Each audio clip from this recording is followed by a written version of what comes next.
pinakamahalagang panahon sa pagsasama. Di ka na mag-iisa. Hawakan dahan-dahan, ang gabi ay painitin. Maladyos ang kagandahang aalayan ng halik. Tanging ikaw ang katabi sa bawat araw at gabi. Tanging ikaw ang nagsilbing pagtinig sa'king panalangin mo lang ngayon. Ang labis sa'yo lamang darambi. Pangakong ikaw, tanging ikaw. Please, happy birthday. Sana ngayong 18 ka na, mas lalo mong pagbutihin pa yung pag-aaral mo. Tapos aral muna bago boyfriend.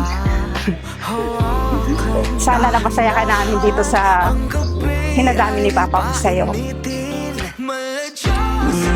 Basta mag-aral ka na ng mabuti. Nasa likod mo kami lagi ni Papa mo. Tanging ikaw ang katabi sa bawat araw at gabi.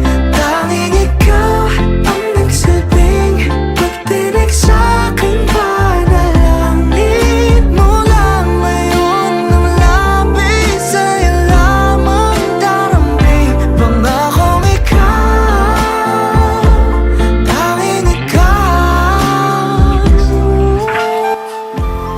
Happy birthday, Be. Sana matupad lahat ng mga pangarap mo. Sana lagi kang malusog at laging may takot sa Diyos. Happy birthday.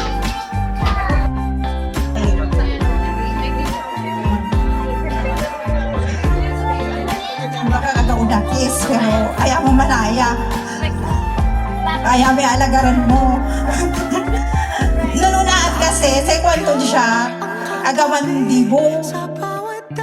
Kwan manaya, etos lang manaya. Kumunta, ayaw may gabay mo, sana napasaya ka namin ni Papa mo. Apa nang subagat na-stress na naman. Pero, siyempre, dapat tuloy natin. Siyempre, inandaan natin to para sa'yo.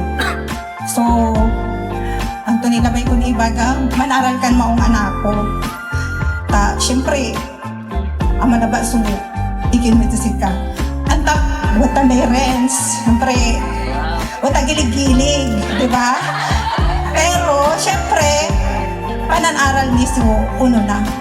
Taatay love, manutumbukan. Kasi si priority mo kumon sa studies mo. Kasi ang ganang kagaway mo laon, si Papang tan siya, watan kami labatot. Bunod mo.